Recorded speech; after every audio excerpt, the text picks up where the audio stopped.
Distance can be a major barrier to accessing quality healthcare on time. That's where Angel Flight East comes in. Welcome to Takeoff Talk with Angel Flight East, a nonprofit dedicated to providing free flights for children and adults who need medical treatment far from home. We don't know how many people forego medical care because they don't have accessible transportation, and that's what this podcast is here to change. Join passionate AFE staff members Jess Ames and Maddie Beck as they share real-life stories from people who have used AFE services to get the care they need when they need it. Hey, frequent flyers, welcome back with another episode of Takeoff Talk. Today we have an interview with another pilot, but today you're here with me, Maddie. And me, Jess. And volunteer pilot, Mark. Hi, Mark. Hey, how are you? Good. Thanks for joining us today. So of course, can you tell our listeners about how long you've been flying with Angel Flight East? It's a little over 3 years now. It's been a lot of fun. That's awesome. And how did you hear about us? I was flying in Maine. I saw a brochure, and it was very, very nice to see that this service was being offered to those in Maine who really need it. Awesome. And what is your why? What made you get involved with public benefit flying as a whole? I know that you're a little bit more involved in the public benefit flying side than some of our other interviews. So if you want to talk about that as well, go right ahead. I got my license in 2009 and early 2010.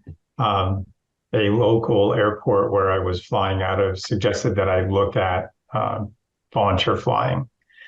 Which was something I hadn't even considered, I didn't even know existed. And I rapidly got hooked as a reason to fly. You meet some phenomenal people, as you know, that are extremely deserving and super appreciative. And, you don't get many opportunities to give back to someone that will have that much impact on their lives as you do in doing this. So that's my why. It's you get more than you give. Is there a passenger that has had a big impact on your life or one that's super memorable? There's many. It's hard to choose. It is hard to choose. I think you already know this number, but I've across, people and animals and conservation, I've done more than 400 volunteer flights now.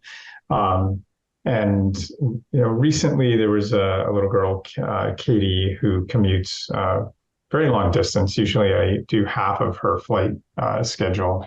And you would not know that her or her family are enduring a long journey to get very unique heart care here in Boston.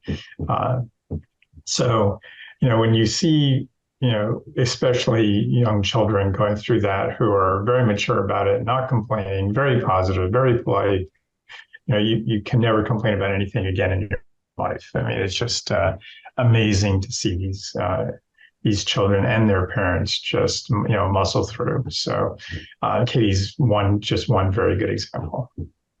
She is so cute. I know Katie is a passenger of Lifeline, actually. And so we've been working with her flights, I think, since I was the flight coordinator. So it's been at least 5 years. And we're so happy to still see her and have an opportunity to help her in her journey and her family.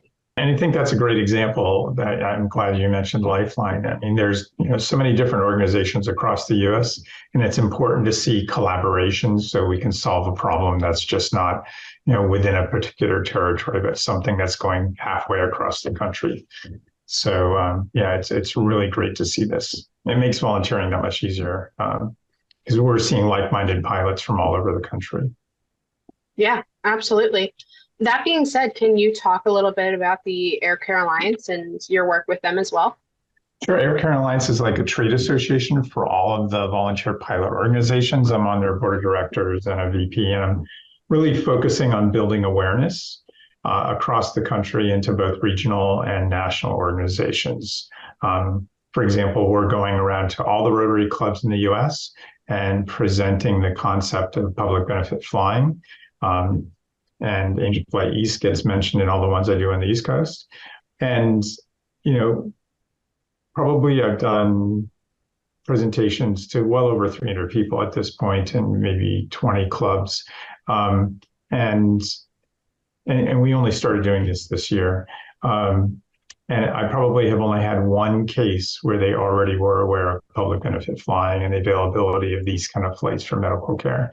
So it just highlights the need to get the word out that these type of services are available.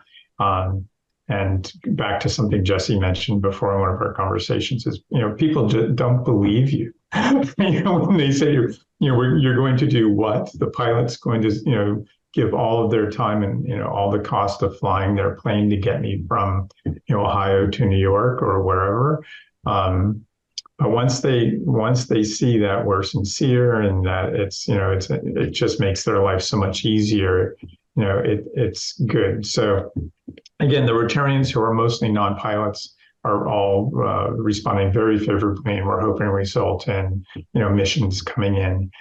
There's 450,000 Rotarians in the U.S., so even if we get through to a small number of those should help Angel Flight East and others see many more missions. Yeah. What are the other organizations you fly for? Because I'm pretty sure you fly for all of them. There's probably 80 to 100 organizations in the U.S., and there's 60 that belong to the Air Care Alliance membership organization. And I fly for, I don't know, maybe 8 or 9. So Turtles Fly 2 is always a good example of one which people like to discuss. Every year in the fall, some turtles forget to swim from Boston back to Florida.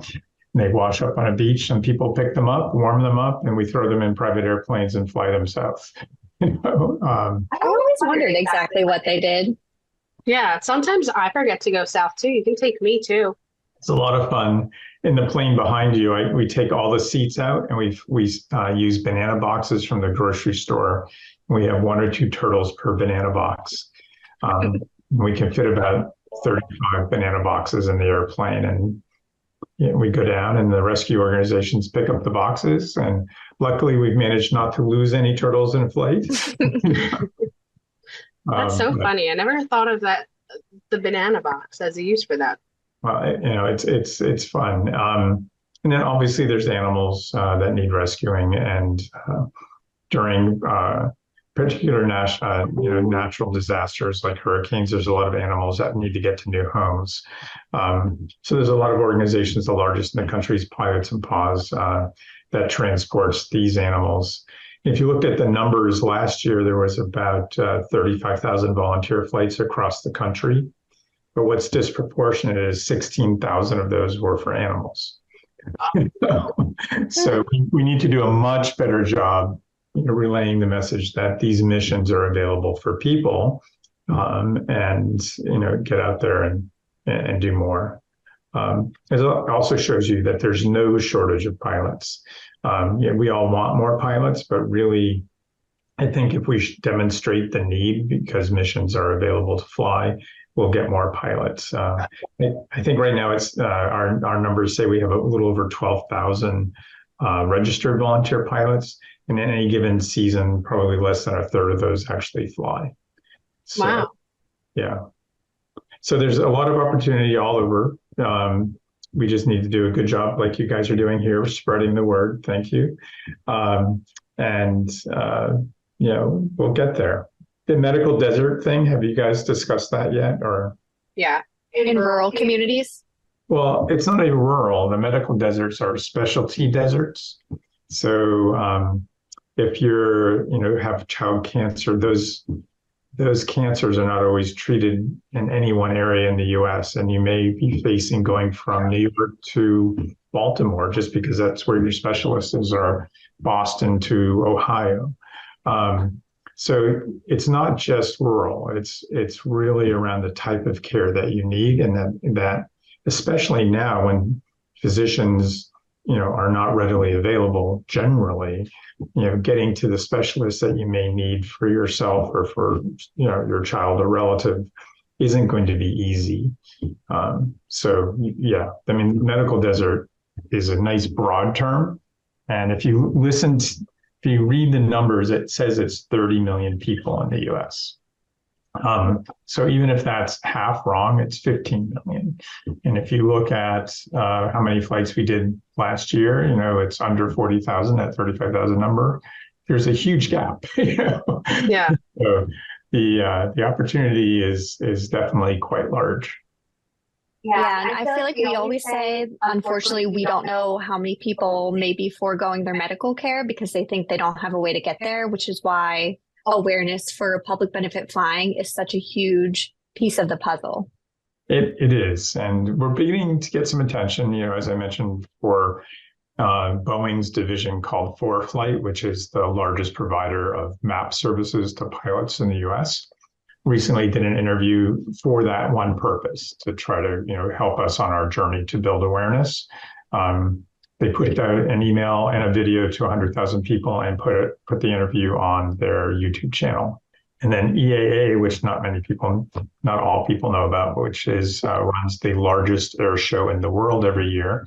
And it becomes the busiest airport in the world for 1 week, is in Wisconsin. They gave us a whole day this year to promote public benefit flying. So we're building momentum. We have a long way to go, as you know. And again, thanks for doing this kind of informational video. And we'll get there. We just keep at it. Yeah. And it's all about doing it together. So like you said, flying for all these organizations, and as you go Rotary Club to Rotary Club, making these presentations, and mentioning all of us, it's not just about where you live or what that case is, or just about one organization promoting itself. We all just are promoting each other. So that's my favorite part. And speaking of working together, working with 8 or 9 plus different flying organizations, what's your favorite place to fly to? Favorite place to fly to? That's always a fun one. There's a couple. We all go to Maine a lot, and I think that's just because it's a really good example of a rural area.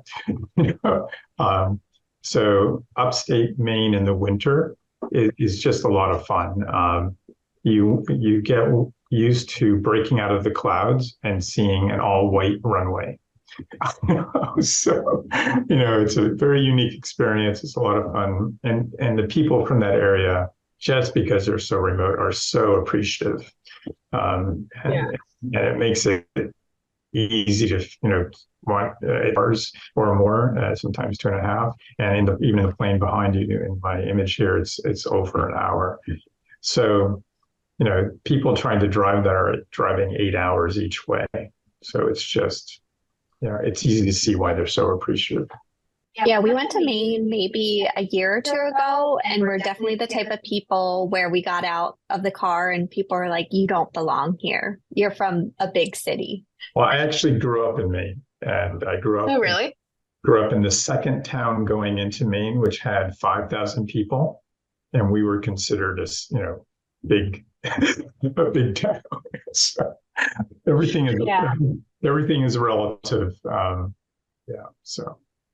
I think being born and raised in the Philadelphia area, I would not know what to do with myself.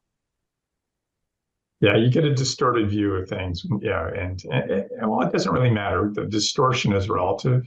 If you grow up in a suburb, you're different than a person that grows up in a downtown city environment. So, Maine's just another one of those, and it's probably no different than growing up in rural Idaho or rural Illinois. It gets really rural quickly in a lot of the states.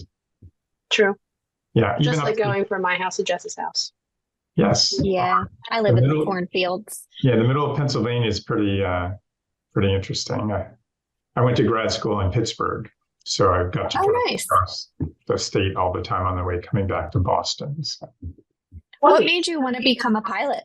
Grew up in York, Maine. York, Maine was beside Pease Air Force Base. So we constantly saw planes. And so it just was one of those aspirational things for me when I was young. I didn't have great eyesight, so I didn't do it early. And eventually the rules evolved where it was easy to get around having the eyesight requirement. And when the recession hit in 2009 and I was bored, I started flying. So not everybody's recession hobby, but we'll take it. Yeah, no, it was a really tough recession, but at least I had something to do. So Yeah, absolutely. So what's your real job then when you're not flying? right now, it's promoting. My real job is promoting this. What a great job. Yeah, Yeah, welcome to our world. um, but I previously helped very large companies improve their repair services and their supply chains around repair services. So my clients were Best Buy and Geek Squad and Cisco Systems and Hewlett Packard and things like that. And Ah, so it kept me very busy. I accumulated almost 7 million miles on American Airlines and almost 2 million on Delta. So I would be gone 130 days a year, somewhere. So a lot of travel. Very, luckily stayed married through that. So, but no, it was a very fun niche and a very interesting evolution of the tech industry as they figured out how to repair the things that they were selling. And that's awesome. it was fun. Yeah, obviously paid well. So Yeah.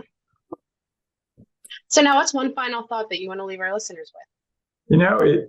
You don't have to fly and you don't have to be a ground angel and drive. You can really just help out by being aware.